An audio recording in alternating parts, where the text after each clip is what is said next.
And so, and I also, again, like I grew up in the hood. I grew up in projects. I didn't have a therapist in the family. Um, it wasn't a thing to go to therapy. Um, I kind of wish that was a thing when I was younger. That probably would have been very helpful, but it wasn't. And so, even as a young adult, I still didn't go run to find a therapist. I picked up a Dr. Phil book. I used to watch Dr. Phil, I used to watch Oprah, um, and my mom. I appreciate my mom being a very avid reader, and so I found a Dr. Phil book. I was in my mid-20s at the time, and it was one of those workbooks with a questionnaire in the back to help you do a self-assessment. I also, to rewind quite a bit, when I was very young, my mom was actually very much into astrology, and so I've studied astrology books all my life, and so I know I'm getting really new agey. I am a healer, so things are gonna get very new agey on this channel, because that's me. And bring myself back to my mid 20s. That was the tool that I had. The one thing I knew how to do was read a birth chart, and the one thing I knew how to do was read. And so I researched. I read Dr. Phil's book. I read various other self-help books, and I'm actually 37 now, and so this is 10 plus years of me trying to fix myself. And it's also how I come to realize that I'm trans. For a long time, I didn't know. I wasn't exposed to being trans. I wasn't exposed to transgender people. You didn't see much of it on television. I didn't have any books, not a magazine. I knew that transgender people existed, and of course, to me, it was, live your life. There was no judgment of it. I knew they existed, but I wasn't making the connection that could be me, largely because I guess I didn't have an extreme dysphoria, and that was the other part of, these are things that I learned later about how going through traumatic experiences causes us to dissociate. And so if I'm dissociated, I'm not fully in my body. If I'm not fully in my body, then I'm not fully being one with all my feelings. I'm not feeling all my feelings. And so at that time, I was attributing all my discomfort, all my issues, all my hang-ups as being a result of the trauma that I experienced. And I knew that I like girls. I knew that I'm attracted to feminine energy, and I was actually pretty content with that. And I think back, of course, there was a lot of things that I would think, and a lot of things that I would do, a lot of things that I would say that was definitely an indicator of being a trans person. But again, it didn't click. It didn't click until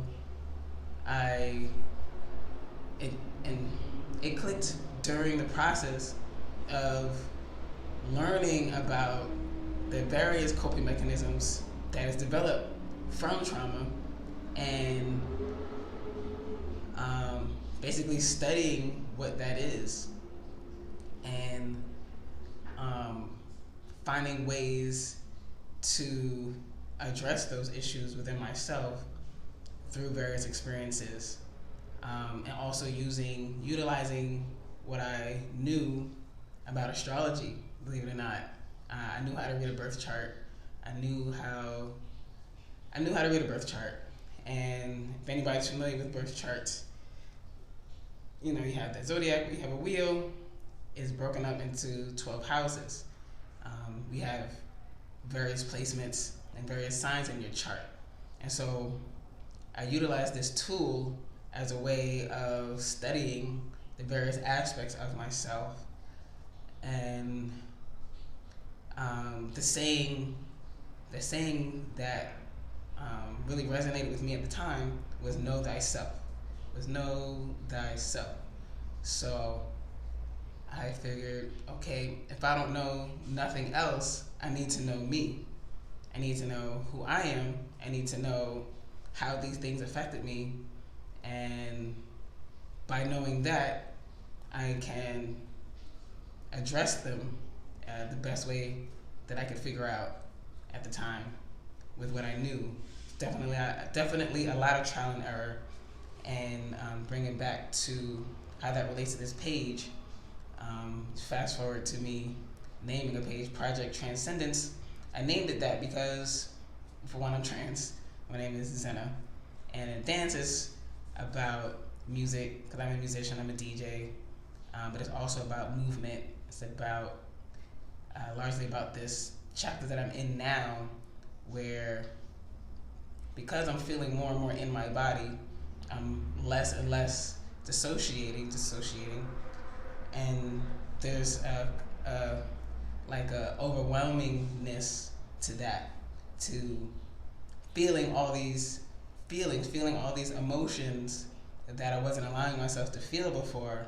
I'm having to feel them now. And I figured at some point, as I get better at shooting these videos, as I get better at organizing for these videos, my plan is really to share a lot of the tools and skills and a lot of the experiences and a lot of the things that I've learned in bringing myself to a place where I'm just much better place than where I was 10 years ago. Still, I mean, like I said, I have to move. Money situation is a little interesting, but I feel like I'm not frazzled at all, because I understand that when you're at the beginning of a new chapter, you're also at the end of another chapter. And when you're at the end of a chapter, shit falls apart. And so this is sort of, for me, this is it's like a welcomed destruction. Tarot readers refer to it as a tarot moment. It's sort of a welcomed destruction of an old identity and everything that's attached to that old identity, as I am stepping forward into who I really am and who I want to be. And so, yeah, like I said, all this is very new to me, so I assure you, it won't be boring. It won't stay this boring. I know these videos are kind of boring. They're boring for me, but I also, shooting these videos is as much a part of my healing process as it is about sharing and connecting. I feel like this is